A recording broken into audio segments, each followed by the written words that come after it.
Hello everyone, कैसे हो आप सब। एक बार पुनः स्वागत है आप सभी का हमारे अपने YouTube channel Shiv coaching classes पर। उम्मीद करता हूं आप सभी मस्त होंगे, बेहतर होंगे, आप सभी की पढ़ाई भी अच्छे से चल रही होगी। तो आज की इस वीडियो में यहाँ पे हम 2 अंकों वाले इंपॉर्टेंट क्वेश्चन लेकर के आए हैं। इसके पहले भी हमने 2 अंकों वाले इंपॉर्टेंट क्वेश्चन की एक वीडियो आपको प्रोवाइड करा दी है।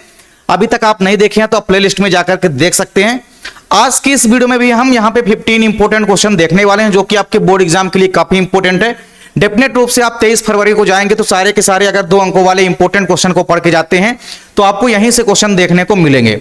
चलिए वीडियो को स्टार्ट करते हैं। सबसे पहला जो इंपॉर्टेंट क्वेश्चन है वो ये है कि जो माँ का दूध होता है, ठीक है, माँ के दूध को नवजात शिशु के लिए सबसे अच्छा क्यों माना जाता है, ये आपको कारण बताना है।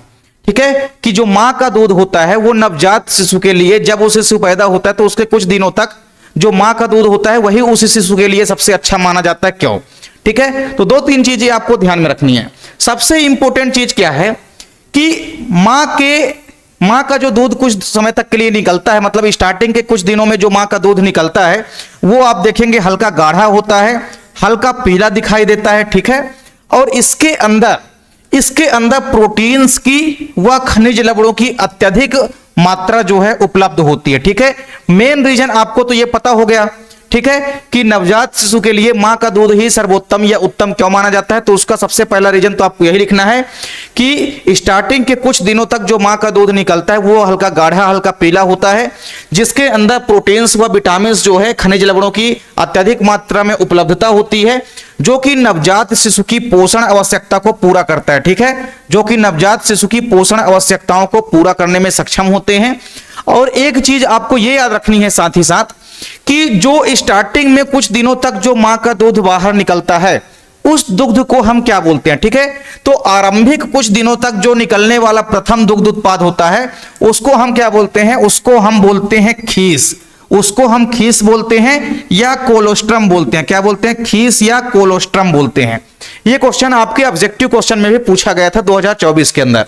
ठीक है, तो आपको याद रखना है कि मां के दूध में शिशु के पोषण के लिए पोषक पदार्थों का आदर्श संतुलन होता है। दुग्ध श्रावण के आरंभिक कुछ दिनों में जो मां का दुग्ध निकलता है, प्रथम दुग्ध जो बाहर निकलता है, उसको हम क्या बोलते हैं? खीस या कोलोस्ट्रम बोलते हैं। यह हल्का गाढ़ा, हल्का पीला होता है। ठीक है, और 4-5 दिनों तक लगभग निकलता है। कितने दिनों का? लगभग 4-5 दिनों तक ये जो है निकलता है। इसमें जो है प्रोटीन्स व खनिज लवणों की अत्यधिक मात्रा होती है, जो कि नवजात शिशुओं की पोषण आवश्यकताओं को पूरा करता है। ठीक है, और जो प्रथम दुग्ध उत्पाद निकलता है, जो प्रथम दुग्ध बाहर निकलता है मां के अंदर से, उसमें अनेक प्रकार के प्रतिरक्षी गुण पाए जाते हैं। ठीक है, अनेक प्रकार के प्रतिरक्षी गुण पाए जाते हैं जो अनेक प्रकार के एंटीजन को भी खत्म कर सकते हैं। ठीक है, अतः इसी कारण से जो नवजात शिशु होता है उसके लिए मां का दूध ही जो है सबसे अच्छा माना जाता है। तो ये बस इंपॉर्टेंट कारण है जिसको आपको याद रखना है कि मां का जो दूध होता है उसमें प्रोटीन्स व खनिज लवणों की अत्यधिक मात्रा होती है, जो कि नवजात शिशु की पोषण की आवश्यकताओं को पूरा करता है। इसीलिए जो है नवजात शिशु के लिए मां का दूध जो है अच्छा माना जाता है। चलिए, दूसरा इंपॉर्टेंट क्वेश्चन है, जीन थेरेपी क्या है। तो जीन थेरेपी का मतलब क्या है? देखिए, बहुत से रोग ऐसे होते हैं, ठीक है, बहुत से रोग आप देखेंगे ऐसे होते हैं जो कि विशिष्ट जीन क्रम में परिवर्तन के कारण होता है। ठीक है, तो जीनों का क्रम अगर मान लीजिए बिगड़ गया है किसी भी जीव के अंदर तो उससे कई सारे रोग जो है उत्पन्न हो जाते हैं। ठीक है, तो ऐसे रोगों को हम क्या कर सकते हैं? पुनर्योगज डीएनए तकनीक के माध्यम से, ठीक है, पुनर्योगज डीएनए तकनीक के माध्यम से हम ऐसे दोषी जीनों का क्या कर सकते हैं? निवारण कर सकते हैं। तो ऐसे दोषी जीनों का हम प्रतिस्थापन कर सकते हैं। ठीक है, किनके द्वारा प्रतिस्थापन कर सकते हैं? तो एक सामान्य या एक अच्छे स्वस्थ जीन के द्वारा हम इनको प्रतिस्थापित कर सकते हैं। ठीक है, तो इसे ही हम बोलते हैं जीन थेरेपी। मतलब किसी जीव में अगर मान लीजिए क्या है, जीनों का सीक्वेंस जो है, जीनों का जो सीक्वेंस होता है, ठीक है, जीन क्रम अगर मान लीजिए क्या हो गया है, बिगड़ गया है, तो जीन क्रम अगर बिगड़ गया है तो उस बिगड़े हुए जीन क्रम की जगह में हम स्वस्थ जीन का समावेश करा सकते हैं। ठीक है, तो बिगड़े हुए जीन या गड़बड़ी युक्त जीन की जगह में हम स्वस्थ जीन का समावेश करा सकते हैं। इस जीन को, जो कि जीन का क्रम जिसमें बिगड़ गया है, गड़बड़ी युक्त जीन उपस्थित हो गए, इसको हम बाहर निकाल देंगे और उसकी जगह स्वस्थ जीन का समावेश करा देंगे। यही प्रक्रिया कहलाती है जीन थेरेपी। मतलब जीन का ट्रांसफर करना ही जीन थेरेपी है। किसी व्यक्ति के अंदर जीन गड़बड़ी युक्त कोई जीन उपस्थित हो गया है तो उसका रिप्लेस कर देना, उसको निकाल करके उसकी जगह में एक स्वस्थ व अच्छे जीन का प्रवेश करा देना, यही प्रक्रिया कहलाती है जीन थेरेपी। तो 2 नंबर में आपके बोर्ड एग्जाम में यह परिभाषा या डेफिनेशन पूछी जा सकती है, इसको आप लोग तैयार कर सकते हैं। अगला क्वेश्चन है क्राई प्रोटीन क्या होते हैं। काफी इंपॉर्टेंट क्वेश्चन है, क्राई प्रोटीन आपके एग्जाम में आ सकता है। तो क्राई प्रोटीन आप देखेंगे कि जीवों के अंदर जो विष या पॉइजन होता है, ये जिस जीन द्वारा, ठीक है, जिस जीन द्वारा कूटबद्ध होते हैं, ठीक है, जीवों में किसी भी कोई भी मान लीजिए पर्टिकुलर जीव है, अब इस जीव में जो जीन होते हैं, ठीक है, इस जीव में जो जीन होते हैं, इस जीव में किसी भी जीव में जो विष होते हैं, क्या होते हैं, जो विष या पॉइजन होते हैं, किसी भी जीव में जो विष या पॉइजन होते हैं, ठीक है, जो विष या पॉइजन होते हैं, ये जिस जीन के द्वारा, ठीक है, जिस जीन के द्वारा कूटबद्ध होते हैं, जिस जीन के द्वारा कूटबद्ध होते हैं, ऐसे जीन को ही हम बोलते हैं क्राई प्रोटीन, ठीक है।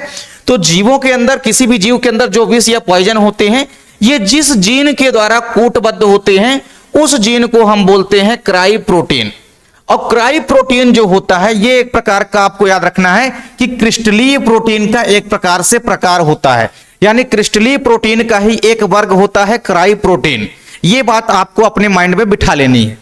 अगर आप लोग एग्जाम्पल देखेंगे तो क्राई प्रोटीन का सबसे ज्यादा जो प्रोडक्शन या उत्पादन होता है वो बैक्टीरियाओं से होता है, और इसके लिए सबसे बढ़िया बैक्टीरिया कौन सी है, बैसिलस थुरिंजिएंसिस। बैसिलस थुरिंजिएंसिस से जैसे कौन सा विष प्राप्त होता है, बीटी विष प्राप्त होता है, ठीक है। तो उसी प्रकार से क्राई प्रोटीन है। तो बैसिलस थुरिंजिएंसिस जो जीवाणु होता है, इस जीवाणु की कई ऐसी प्रजातियां होती है जो कि क्राई प्रोटीन का प्रोडक्शन या उत्पादन करती हैं, ठीक है। तो बैसिलस थुरिंजिएंसिस ना केवल बीटी टॉक्सिन को उत्पन्न करता है, बल्कि इस बैक्टीरिया के बहुत सारे स्पीसीज ऐसे भी होते हैं जो कि क्राई प्रोटीन का भी निर्माण करते हैं।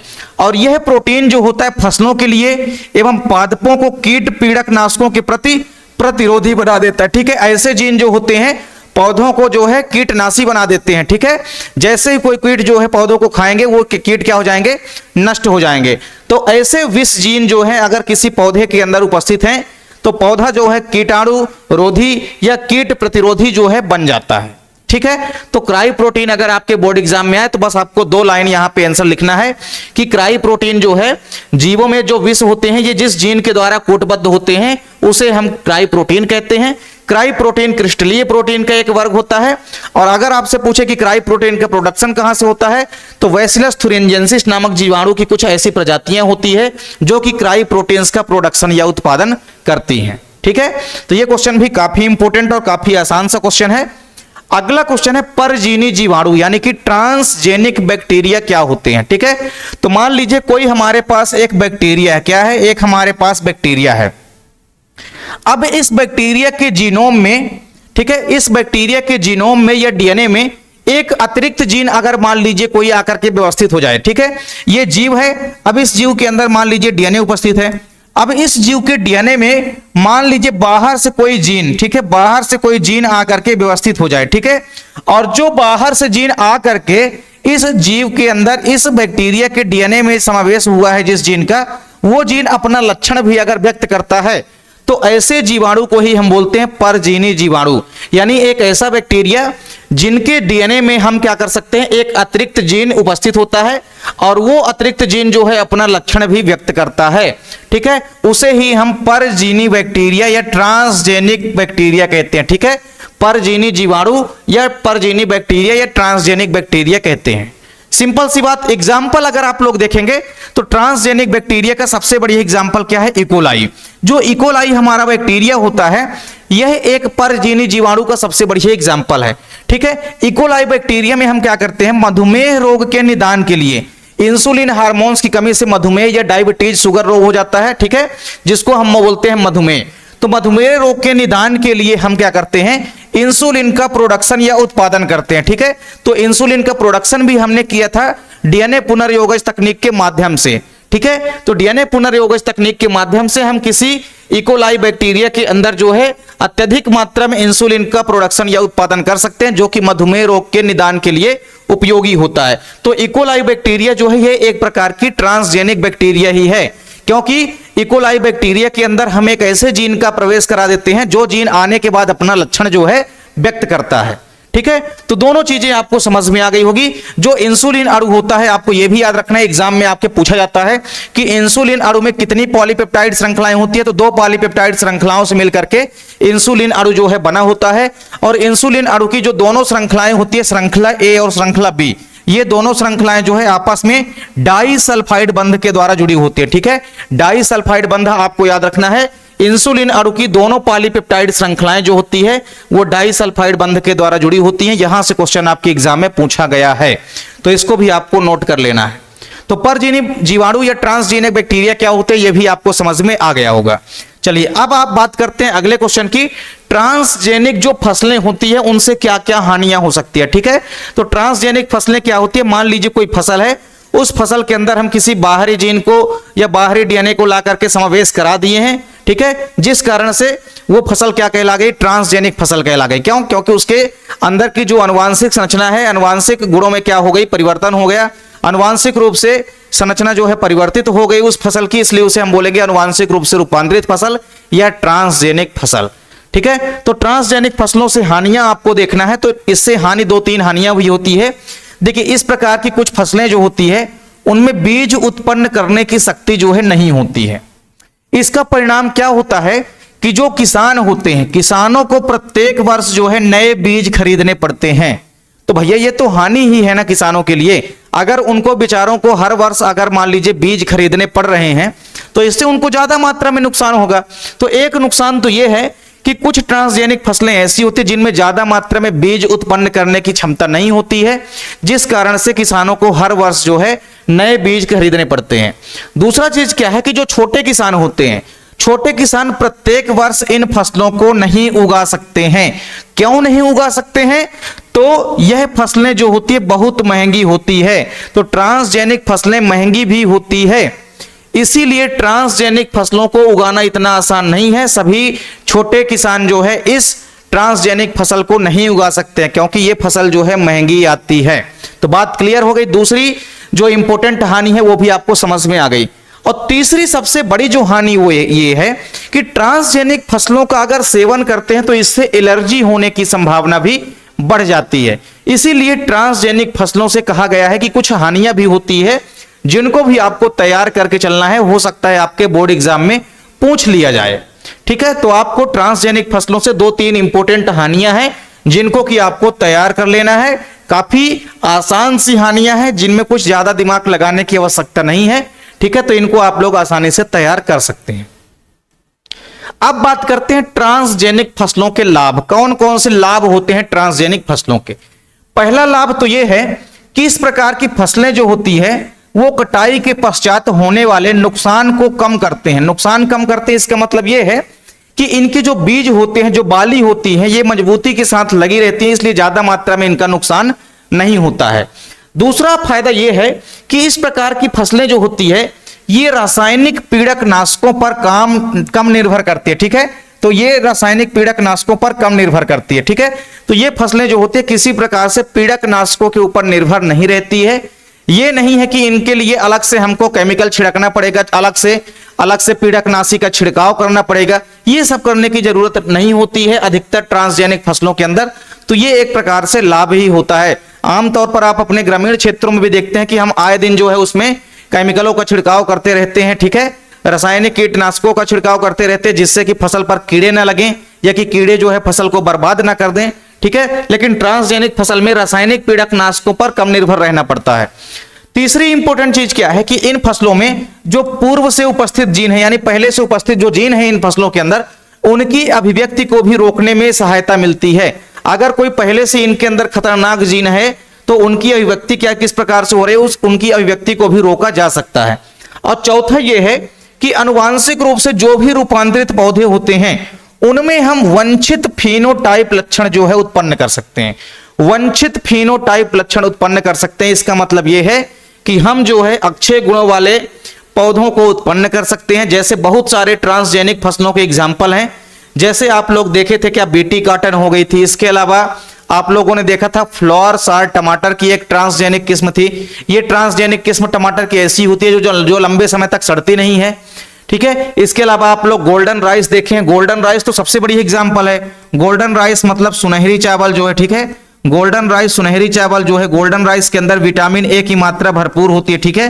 विटामिन ए प्रचुर मात्रा में पाया जाता है जो कि अंधत्व के निवारण में भी उपयोगी होता है। तो ट्रांसजेनिक फसलों के कौन कौन से लाभ हैं इसको भी आप लोग यहां पे आसानी से लिख सकते हैं, आसानी से तैयार कर सकते हैं। चलिए इसके बाद अगला क्वेश्चन है ट्रांसजेनिक पौधों को तैयार करने के उद्देश्य। कौन कौन से ऐसे मेन ऑब्जेक्ट या उद्देश्य हैं जिस कारण से हम ट्रांसजेनिक फसलों को तैयार करते हैं। पहला उद्देश्य तो यह है कि रोग तथा कीट प्रतिरोधी किस्म के पौधों को उत्पन्न करना। हम पौधों के अंदर ऐसी क्षमता उत्पन्न कर सकते हैं कि कोई भी कीट आएगा पौधों को खाएगा और वो कीट मर जाएगा, मतलब रोग और कीट प्रतिरोधी क्षमता वाले हम पौधों का विकास कर सकते हैं। दूसरा क्या है कि अधिक आकर्षक तथा सुगंध युक्त पुष्प वाले पौधों को उत्पन्न करना। मतलब ट्रांसजेनिक पौधों को हम तैयार करने का उद्देश्य यह भी है कि इसके द्वारा हम एक अच्छे किस्म के अच्छे सुगंधित अच्छा सुगंध देने वाले पुष्पों को तैयार कर सकते हैं। अत्यधिक अच्छा दिखने वाले यानी कि सुंदर व आकर्षक दिखने वाले पुष्प को भी हम उत्पन्न कर सकते हैं। तो यह भी मुख्य उद्देश्य है। तीसरा उद्देश्य यह है कि वातावरण में उत्पन्न होने वाले जो विषम परिस्थितियों का सामना करने में सक्षम पौधे होते हैं उनका भी प्रोडक्शन या उत्पादन कर सकते हैं। हम ट्रांसजेनिक पौधों को तैयार करने का एक उद्देश्य यह भी है कि इनके द्वारा हम ऐसे पौधों को तैयार कर सकते हैं जो कि विषम परिस्थितियों में भी अपने आप को सामने सक्षम खड़े रख सकते हैं, ठीक है, और विषम परिस्थितियों में भी अपने आप को सरवाइव कर सकते हैं। चौथा इंपॉर्टेंट ऑब्जेक्ट क्या है कि फल तथा सब्जी प्रदान करने वाले जो भी पौधे हैं जैसे टमाटर हो गया, इसके अलावा आलू हो गया, केला हो गया, ठीक है, आदि में वैक्सीन के उत्पादन में इनके अंदर हम वैक्सीन का प्रोडक्शन या उत्पादन कर सकते हैं। तो ये चार इंपॉर्टेंट रीजन हैं या इंपॉर्टेंट ऑब्जेक्ट हैं ट्रांसजेनिक पौधों को तैयार करने का। तो इनको आप लोग तैयार कर लेंगे, हो सकता है आपके बोर्ड एग्जाम में 2 या 3 नंबर में भी पूछ लिया जा सकता है। चलिए इसके बाद अगला क्वेश्चन है जीन बैंक क्या है। तो जीन बैंक अगर आप देखेंगे तो जीवों के जो जीन्स होते हैं, ठीक है, जीवों के जो जीन्स होते हैं उनको अगर हम संश्लेषित अवस्था में रख करके अगर संरक्षित करते हैं तो उस संस्था को या उस स्थान को ही हम बोलते हैं जीन बैंक, ठीक है। मतलब जीन बैंक एक ऐसी संस्था या एक ऐसा स्थान होता है जहां पे हम विभिन्न प्रकार के जीन्स को संश्लेषित अवस्था में सुरक्षित रख सकते हैं, ठीक है। और इसके अंतर्गत आप देखेंगे जो भी जीव होते हैं उन जीवों की कोशिकाओं में पाए जाने वाले जो भी आनुवांशिक पदार्थ होते हैं, स्पेशली हम आनुवांशिक पदार्थों का संग्रह करके उनको संरक्षित करके रखते हैं, ठीक है। तो जीन बैंक में ऐसा नहीं है कि केवल हम जीनों को संरक्षित रखेंगे। जीन बैंक का संबंध यह है कि जो भी कोशिकाओं के अंदर जो भी आनुवांशिक पदार्थ पाए जाते हैं, ठीक है, जो भी आनुवांशिक पदार्थ पाए जाते हैं उन आनुवांशिक पदार्थों को हम संग्रहित करके लंबे समय तक सुरक्षित करके रख सकते हैं। ऐसी संस्था या ऐसे स्थान को ही हम बोलते हैं जीन बैंक, ठीक है। इसका मुख्य उद्देश्य क्या होता है? जीन बैंक को तैयार करने का पहला मुख्य उद्देश्य यही होता है, ठीक है। इसका पहला उपाय या पहला उद्देश्य यही होता है कि जो दुर्लभ जीव हैं उन दुर्लभ जीवों को हम सुरक्षित रख सकते हैं लंबे समय तक। तो अगर आनुवांशिक पदार्थ सुरक्षित करके अगर हम रख सकते हैं तो लंबे समय के बाद भी हम उस प्रकार के लक्षण वाले जीवों को बाद में प्राप्त कर सकते हैं। तो दुर्लभ प्रजातियों की सुरक्षा करने के लिए दुर्लभ जीवों को सुरक्षित रखा जा सकता है इस प्रक्रिया के माध्यम से। तो एक ऐसी संस्था या एक ऐसा स्थान जहां पे हम विभिन्न प्रकार के जीवों के जीन्स को संश्लेषित अवस्था में करके सुरक्षित रखते हैं, ठीक है, जीवों के आनुवांशिक पदार्थों को हम सुरक्षित रखते हैं, ठीक है। तो इस प्रकार की संस्था को या इस प्रकार के स्थान को हम बोलते हैं जीन बैंक। सिंपल सा क्वेश्चन है, समझ में आ गया होगा आप लोगों को। अगला क्वेश्चन है डीएनए लाइगेज क्या है। तो सिंपल सी बात है कि डीएनए लाइगेज को क्या होते हैं? एक प्रकार के एंजाइम होते हैं, ठीक है। डीएनए लाइगेज एक प्रकार के विशिष्ट प्रकार के एंजाइम होते हैं जो क्या करते हैं, जो डीएनए के खंडों को आपस में जोड़ने का कार्य करते हैं। अगर डीएनए के खंड टूट टूट करके अलग हो गए हैं तो उन टूटे हुए डीएनए खंडों को जोड़ने का काम कौन करता है? तो करता है डीएनए लाइगेज। तो डीएनए लाइगेज एक विशिष्ट प्रकार के एंजाइम होते हैं जो डीएनए के खंडों को आपस में जोड़ने का कार्य करते हैं, ठीक है। इसके बाद दूसरा क्वेश्चन सेम इसी प्रकार से है, रिस्ट्रिक्शन एंडोन्यूक्लियस क्या होते हैं, ठीक है। या इसकी जगह में आपसे पूछा जा सकता है प्रतिबंधन एंजाइम, ठीक है, या आपसे पूछा जा सकता है कि प्रतिबंधन एंजाइम क्या होते हैं, ठीक है। प्रतिबंधन एंजाइम क्या होते हैं?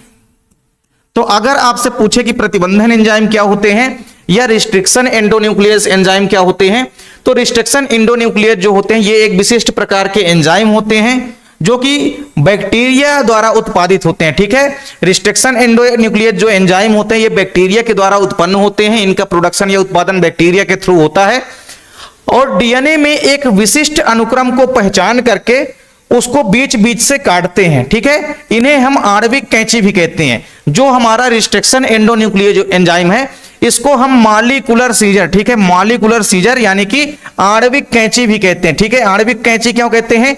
क्योंकि जैसे कैंची किसी प्रकार से काटने का काम करती है, कपड़ा काटते हैं, उसी प्रकार से जो मॉलिक्यूल होते हैं जीन के या डीएनए के, उनको काटने का कौन काम करता है? ये रिस्ट्रिक्शन एंडोन्यूक्लियस एंजाइम करता है। इसीलिए इसको हम मॉलिक्यूलर सीजर भी कहते हैं, क्योंकि यह डीएनए के अणुओं को काटने का काम करता है। इसीलिए इसको हम मॉलिक्यूलर सीजर यानी कि आणविक कैंची भी कहते हैं, ठीक है। तो रिस्ट्रिक्शन एंडोन्यूक्लियस एक विशिष्ट प्रकार के एंजाइम होते हैं जिनका प्रोडक्शन या उत्पादन बैक्टीरिया के माध्यम से होता है या बैक्टीरिया से होता है, ठीक है। ये क्या करते हैं? डीएनए के अलग अलग खंडों को पहचान करके उसको तोड़ने का यानी कि काटने का काम करते हैं, डीएनए खंडों को अलग करने का काम करते हैं, ठीक है। तो डीएनए खंडों को अलग करने वाला एंजाइम या काटने वाले एंजाइम कहलाते हैं रिस्ट्रिक्शन एंडोन्यूक्लियस एंजाइम, और डीएनए खंडों को जो जोड़ने वाले एंजाइम होते हैं वो कहलाते हैं डीएनए लाइगेज एंजाइम। बस दोनों में इतना ही डिफरेंस है। दोनों एक प्रकार के एंजाइम होते हैं, एक जो है डीएनए खंडों को जोड़ता है और एक डीएनए खंडों को आपस में तोड़ता है, अलग अलग करता है, ठीक है। इस कारण से इनका उपयोग जो है हम जेनेटिक इंजीनियरिंग में अत्यधिक मात्रा में करते हैं, ठीक है। जेनेटिक इंजीनियरिंग में सबसे ज्यादा हम रिस्ट्रिक्शन एंडोन्यूक्लियस एंजाइम का करते हैं, क्योंकि किसी भी जेनेटिक इंजीनियरिंग में अधिकतर हम दोषपूर्ण जीनों को काट करके बाहर निकालते हैं। तो डीएनए खंडों को काटने के लिए तो मॉलिक्यूलर सीजर यानी कि प्रतिबंधन एंजाइम या रिस्ट्रिक्शन एंडोन्यूक्लियस एंजाइम की आवश्यकता पड़ेगी ही पड़ेगी। तो दोनों एंजाइम आपको याद रखने हैं, डीएनए लाइगेज और रिस्ट्रिक्शन एंडोन्यूक्लियस, ठीक है। दोनों काफी इंपॉर्टेंट है, यहां से क्वेश्चन डेफिनेट रूप से आपके एग्जाम में पूछे जाते हैं। चलिए अगला क्वेश्चन है कि बोतल में बंद गंगा जल बहुत अधिक समय तक रखने पर भी सड़ता नहीं है, क्यों? तो इसका सिर्फ एक ही रीजन है कि जो गंगा नदी का जो जल होता है उसमें जीवाणु भोजी की उपस्थिति होती है, ठीक है। उसमें जीवाणु भोजी की उपस्थिति होती है। जीवाणु भोजी को हम बोलते हैं बैक्टीरियोफेज। क्या बोलते हैं?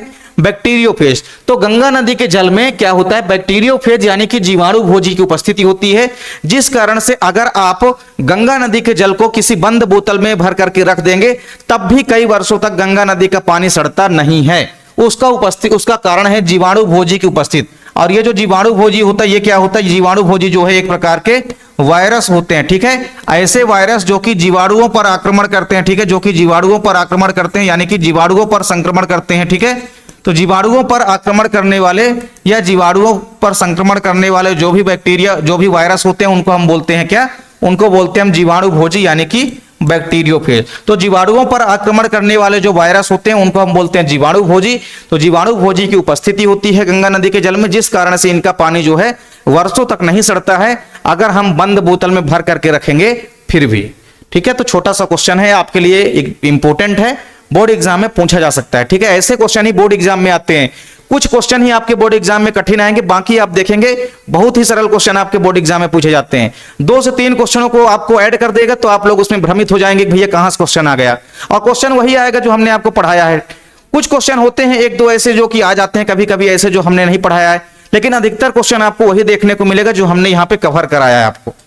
चलिए अगला क्वेश्चन है कि वहित मल से आप क्या समझते हैं और वहित मल हमारे लिए किस प्रकार से हानिप्रद है, ठीक है। वहित मल हमको पता है कि ऐसा मल जो कि वहित अवस्था में होता है, पानी के साथ नलियों में बहता रहता है, वही है वहित मल। तो प्रतिदिन आप देखेंगे कि नगर एवं शहरों में क्या होता है, जो व्यर्थ जल होता है, व्यर्थ जल जो है एक बहुत बड़ी मात्रा में जनित होता है। मतलब हर एक दिन जो है बड़े बड़े नगरों में और बड़े बड़े शहरों में अत्यधिक मात्रा में व्यर्थ जल जो है बाहर निकलता है, ठीक है, जिसे हम व्यर्थ जल कहते हैं। और इसमें आप देखेंगे कि प्रमुख घटक जो होते हैं वो मनुष्य का मल मूत्र होता है। जो व्यर्थ जल होता है, ठीक है, जो व्यर्थ जल होता है, इस व्यर्थ जल में आप देखेंगे मनुष्य का मल मूत्र जो होता है मुख्य घटक होता है। इस व्यर्थ जल में मनुष्य का जो मल मूत्र होता है वो भी मिल जाता है, ठीक है। तो मल मूत्र जो होता है ये मुख्य घटक होता है, ये व्यर्थ जल जो होता है इसके अंदर उपस्थित। तो व्यर्थ जल में आप देखेंगे जो मल मूत्र उपस्थित होता है ये मुख्य घटक होता है। और किसी भी नगर के इस व्यर्थ जल को हम क्या कहते हैं? वहित मल या सीवेज भी कहते हैं, ठीक है। तो जो व्यर्थ जल बहता रहता है जिसमें कि मलमूत्र भी मनुष्य का मिला रहता है तो उसको हम क्या कहते हैं? वहित मल भी कहते हैं, ठीक है। या आप ऐसा कह सकते हैं कि ऐसा मल जो वहित अवस्था में होता है वो होता है वहित मल, ठीक है। या सीवेज भी आप लोग इसे कह सकते हैं, ठीक है। कोई भी कार्बनिक पदार्थ जो होते हैं, कार्बनिक पदार्थों की जो बड़ी मात्रा होती है तथा सूक्ष्म जीव जो है पाए जाते हैं इनके अंदर, जो अधिकांशतः रोग जनकीय होते हैं, ठीक है। और हानिप्रद किस प्रकार से हैं, तो वहित मल क्यों हानिकारक है? क्योंकि भैया वहित मल में आप देखेंगे बहुत अधिक मात्रा में सूक्ष्म जीव पाए जाते हैं, ठीक है, और यही माइक्रोब्स या सूक्ष्म जीव ही तो क्या करते हैं, अलग अलग प्रकार के हानि उत्पन्न करते हैं जीवों के अंदर जाने के पश्चात, ठीक है। तो अगर गंदा पानी से संक्रमित हो जाएगा कोई व्यक्ति तो उसमें बहुत सारे सूक्ष्म जीव होते हैं और ये सूक्ष्म जीव जो है अलग अलग प्रकार के रोग जो है उत्पन्न कर सकते हैं। चलिए अगला क्वेश्चन है जैविक ऑक्सीजन डिमांड, ठीक है, जैविक ऑक्सीजन मांग यानी कि बायोकेमिकल या बायोलॉजिकल ऑक्सीजन डिमांड, इसको हम शॉर्टकट में बोलते हैं बीओडी, ठीक है, बीओडी मतलब बायोकेमिकल ऑक्सीजन डिमांड, या आप लोग बायोलॉजिकल ऑक्सीजन डिमांड भी आप लोग लिख सकते हैं। तो सिंपल सी डेफिनेशन है कि जैविक ऑक्सीजन मांग क्या है, ठीक है। तो देखिए जैविक ऑक्सीजन मांग जो होती है ये एक विशिष्ट समय अवधि पर किसी निश्चित तापमान पर किसी दिए गए पानी के नमूने में जो भी कार्बनिक पदार्थ होते हैं उन कार्बनिक पदार्थों को तोड़ने के लिए जो वायवीय जैविक जीव होते हैं, ठीक है, इनके द्वारा जो ऑक्सीजन की आवश्यकता होती है उसे ही हम बोलते हैं जैविक ऑक्सीजन मांग। मतलब कोई भी पानी में उपस्थित अगर कार्बनिक पदार्थ है, ठीक है, तो कोई भी अगर कार्बनिक पदार्थ है उन कार्बनिक पदार्थों को तोड़ने के लिए जो वायवीय जैविक जीव होते हैं, इन वायवीय जैविक जीव के द्वारा जो भी पानी में उपस्थित कार्बनिक पदार्थ है उनको तोड़ा जाएगा। तो उनको तोड़ने के लिए जो ऑक्सीजन की आवश्यकता होगी जैविक जीवों के द्वारा, वही ऑक्सीजन की आवश्यकता तो कहलाती है जैविक ऑक्सीजन मांग, ठीक है, सिंपल सी बात है। तो आपको याद रखना है कि जैविक ऑक्सीजन मांग क्या है, तो किसी भी कार्बनिक पदार्थों को विघटित करने के लिए जो वायवीय जैविक जीवों द्वारा ऑक्सीजन की जो मांग होती है उसी को हम बोलते हैं जैविक ऑक्सीजन मांग, ठीक है। आप देखेंगे कि जो जीवाणु होते हैं या बैक्टीरिया जो होते हैं जैसे सूक्ष्म जीव होते हैं, ये कार्बनिक कचरे को विघटित करने के लिए जिम्मेदार होते हैं। जो भी कार्बनिक कचरा होता है या जो भी कार्बनिक पदार्थ होते हैं जो कि जल में उपस्थित होते हैं, ठीक है, इनको विघटित करता है कौन, बैक्टीरिया जो है, इस स्पेशल रूप से बैक्टीरिया जो है इनको विघटित करता है। और बैक्टीरिया क्या है, एक सूक्ष्म जीव है। तो बैक्टीरिया जैसे और कई सारे सूक्ष्म जीव होते हैं जो कि कार्बनिक कचरे को तोड़ने का काम करते हैं, विघटित करने का काम करते हैं, ठीक है। और ये मौजूद कहां होते हैं, तो ये तो मृत पौधों के अंदर मौजूद होते हैं, घास की जो कतरन होती है उसके अंदर बैक्टीरिया मौजूद होते हैं। इसके अलावा खाद्य और सीवेज के पानी में भी बैक्टीरिया जो होते हैं ये मौजूद होते हैं। और ये क्या करते हैं, जो भी कार्बनिक पदार्थ होते हैं या कार्बनिक कचड़े होते हैं उनको विघटित करने का काम करते हैं। तो इनको विघटित करने के लिए जो भी ऑक्सीजन की आवश्यकता होगी वही कहलाती है जैविक ऑक्सीजन मांग। तो आपको समझ में आ गया होगा कि कोई भी हमारे पास वायवीय जैविक जीव है तो वायवीय जैविक जीवों के द्वारा, जैसे बैक्टीरिया हो गया, एक्टिनोमाइसिटीज हो गए, तो ये क्या करते हैं कि जो भी कार्बनिक पदार्थ होते हैं उनको तोड़ने का काम करते हैं। तो ये कार्बनिक पदार्थों को जब तोड़ते हैं तो जो भी ऑक्सीजन की आवश्यकता होती है वही कहलाती है जैविक ऑक्सीजन मांग यानी कि बायोलॉजिकल ऑक्सीजन डिमांड, ठीक है। तो सिंपल सा क्वेश्चन है, समझ में आप लोगों को आ गया होगा। अगला क्वेश्चन है कि जैव उर्वरक जो होते हैं ये किस प्रकार से मृदा की उर्वरता को बढ़ाते हैं। तो सिंपल सी बात तो आपको यह याद रखना है कि जो जैव उर्वरक होते हैं, बायो फर्टिलाइजर जो होते हैं, ये एक प्रकार के जीव होते हैं, ठीक है, ये एक प्रकार के जीव होते हैं। इनका मुख्य काम क्या है कि मृदा में उपस्थित जो पोषक पदार्थ हैं, मृदा में उपस्थित पोषक गुणवत्ता को, ठीक है, बढ़ाते हैं। किसी भी मृदा में उपस्थित जो पोषण गुणवत्ता है उनको बढ़ाने का काम करते हैं जैव उर्वरक। और जैव उर्वरक एक प्रकार के जीव ही होते हैं, ठीक है। और जैव उर्वरकों का जो मुख्य स्रोत होता है वो कवक होते हैं, जीवाणु होते हैं तथा साइनोबैक्टीरिया होते हैं, ठीक है। ये मुख्य स्रोत होते हैं जैव उर्वरकों के, ठीक है। तो हमने पहले ही कहा कि जैव उर्वरक एक प्रकार के जीव होते हैं। क्यों? क्योंकि इनका मुख्य स्रोत कौन कौन से होते हैं, कवक होते हैं, जीवाणु होते हैं तथा साइनोबैक्टीरिया होते हैं।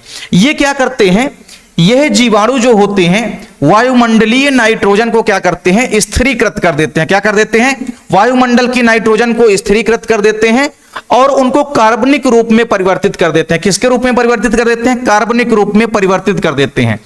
और इसके अलावा कुछ दूसरे जीवाणु जो होते हैं, जैसे कि कुछ दूसरे जीवाणु जैसे कि जो एजोस्पाइरिलम होता है, एजोस्पाइरिलम तथा एजोटोबैक्टर, ठीक है, तथा एजोबैक्टर या एजोटोबैक्टर, ये भी क्या करते हैं, वायुमंडलीय नाइट्रोजन को क्या कर देते हैं, स्थिरीकृत कर देते हैं, ठीक है, और कार्बनिक रूपों में बदल देते हैं, जिस कारण से मृदा की गुणवत्ता या मृदा की पोषक स्तर जो है उसमें वृद्धि हो जाती है। धान के खेतों में अगर आप देखेंगे तो साइनोबैक्टीरिया, जिसको कि आप ब्लू ग्रीन एल्गी भी कहते हैं, धान के खेत में साइनोबैक्टीरिया जो है ये महत्वपूर्ण जैव उर्वरक की भूमिका निभाता है। धान के खेतों में जो साइनोबैक्टीरिया है ये क्या करता है, ये आप देखेंगे जो भी वायुमंडल की नाइट्रोजन है उसका स्थिरीकृत कर देते हैं और उनको कार्बनिक रूपों में बदल देते हैं, जिससे कि भूमि की पोषक स्तर या पोषक गुणवत्ता जो है बढ़ जाती है। तो कुल मिलाकर के आपको यह समझ में आया कि अगर कोई मान लीजिए सूक्ष्म जीव है, जैसे वो आपका कवक हो गया, जीवाणु हो गया, साइनोबैक्टीरिया हो गए, तो ये क्या करते हैं कि वायुमंडल की नाइट्रोजन को स्थिरीकृत कर देते हैं, फिक्सेशन कर देते हैं, ठीक है, जिस कारण से जो वायुमंडल की नाइट्रोजन होती है वो कार्बनिक रूप में बदल जाती है और इससे मृदा की पोषक गुणवत्ता जो है बढ़ जाती है, मृदा की उर्वरता जो है बढ़ जाती है। तो इस प्रकार से जो जैव उर्वरक होते हैं ये मृदा की गुणवत्ता को बढ़ाते हैं। तो सिंपल सा क्वेश्चन है कि जैव उर्वरक किस प्रकार से मृदा की उर्वरता को बढ़ाते हैं। तो आपको लिखना है भैया, छोटा सा यहां पे है इसका समाधान और इसी को आपको बस इतना लिख देना है। काफी छोटा सा क्वेश्चन है लेकिन काफी इंपॉर्टेंट है, अक्सर आपके एग्जाम में पूछा जाता है। मानव कल्याण में सूक्ष्म जीव वाले चैप्टर से ये क्वेश्चन अक्सर आपके एग्जाम में पूछा जाता है। चलिए इसके बाद अगला क्वेश्चन आप देखेंगे कि बीटी क्या है और यह किस प्रकार से कीटों के प्रति प्रतिरोधकता को उत्पन्न करती है। तो बीटी की अगर हम बात करते हैं तो यह एक प्रकार का जीवाणु होता है, ठीक है।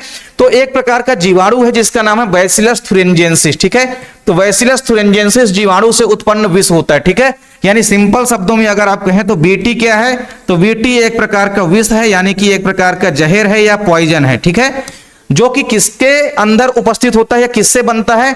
तो आप देखेंगे कि यह एक जीवाणु के अंदर जो है इसको प्राप्त किया जाता है, एक जीवाणु से इसको प्राप्त किया जाता है और उस जीवाणु का नाम है बैसिलस थुरिंजेंसिस। ये क्वेश्चन आपके बोर्ड एग्जाम में 100% डन मान के चलिए आप लोग की आता ही आता है, ठीक है, कि बीटी जो है किस जीवाणु से प्राप्त किया जाता है। तो आपको याद रखना है बीटी जो है बैसिलस थुरिंजेंसिस नामक जीवाणु से प्राप्त किया जाता है। या कि आपके एग्जाम में यह क्वेश्चन पूछा जाता है कि किसी एक कीटनाशी का नाम बताइए या जैव कीटनाशी का नाम बताइए, तो भी आप लिख सकते हैं बैसिलस थुरिंजेंसिस। तो यह जीवाणु बैसिलस थुरिंजेंसिस द्वारा उत्पन्न एक प्रकार का विष है। तो बीटी एक प्रकार का विष यानी कि पॉइजन या जहर होता है जो कि एक जीवाणु से उत्पन्न होता है, जिस जीवाणु का नाम क्या है, बैसिलस थुरिंजेंसिस, ठीक है। यह क्या करता है कि कुछ कीटों की आंतों में जब पहुंच जाता है तो पहुंचने के बाद सक्रिय रूप में परिवर्तित हो जाता है। देखिए ये जो बीटी हमारा विष या जीन है, बीटी विष जीव जो है ये जीवाणुओं के अंदर निष्क्रिय अवस्था में रहता है, लेकिन जब कीट इसका भक्षण कर लेते हैं तो कीटों की आंत में पहुंचने के पश्चात जो है ये सक्रिय रूप में परिवर्तित हो जाते हैं। तो जब सक्रिय रूप में परिवर्तित हो जाते हैं तो कीटों की आंतों को ये क्या कर देते हैं, क्षतिग्रस्त करके कीटों को खत्म कर देते हैं। ये इंपॉर्टेंट पॉइंट है। बीटी क्या करता है, कीटों के अंदर पहुंचने के पश्चात सक्रिय रूप में बदल जाता है और उस कीट को नष्ट करने का काम करते हैं। इसी कारण से आप देखेंगे कि बीटी का जो उपयोग होता है वो जैव तकनीकी में आप देखेंगे कि कीट प्रतिरोधी फसलों को विकसित करने में किया जाता है।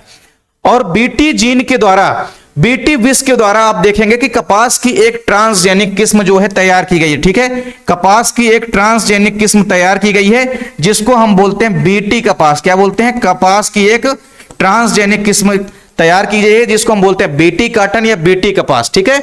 और यह कपास की जो है बीटी कपास जो है यह कपास की एक ट्रांसजेनिक किस्म है, ठीक है। कपास की आप देखेंगे यह एक कपास की ट्रांसजेनिक किस्म है, ठीक है, ट्रांसजेनिक किस्म है जो कि किसी भी कपास को कीट प्रतिरोधी क्षमता जो है उत्पन्न कराती है, ठीक है। जिस कारण से जो हमारा बीटी कपास है ये कीट प्रतिरोधी हो जाता है, ठीक है, कीट प्रतिरोधी हो जाता है, ठीक है। कोई भी कीट अगर कपास के पौधे में जाकर के बैठेगा, उनकी पत्तियों वगैरह को खाएगा तो वो जीव जो है नष्ट हो जाएगा। तो बीटी जो है सिंपल सी बात है कि बीटी एक प्रकार का विष या पॉइजन या जहर है जो कि एक जीवाणु बैसिलस थुरिंजेंसिस से प्राप्त किया जाता है। ये क्या करता है, जब कीटों के अंदर जाता है तो सक्रिय रूप में बदल जाता है। तो सक्रिय रूप में जब ये कीटों के अंदर बदल जाता है तो ये कीटों को नष्ट कर देता है, ठीक है। जिस कारण से ही इनका उपयोग जो है हम जैव तकनीकी में, बायोटेक्नोलॉजी में हम कीट प्रतिरोधी क्षमता उत्पन्न करने के लिए करते हैं। तो सिंपल सी बात है कि बीटी क्या है और किस प्रकार से कीटों के प्रति यह प्रतिरोधकता को उत्पन्न करता है, यह चीज भी आपने देख लिया। तो यहां पे हमने 15 इंपॉर्टेंट क्वेश्चन आप लोगों को कवर कराए हैं। उम्मीद करता हूं वीडियो आपको पसंद आई होगी। वीडियो अच्छी लगे तो आप लोग लाइक कमेंट जरूर करें, साथ ही साथ दोस्तों के बीच भी आप लोग ज्यादा से ज्यादा वीडियो को शेयर करें। मिलते हैं आप लोगों से नेक्स्ट वीडियो में, तब तक के लिए जय हिंद, वंदे मातरम।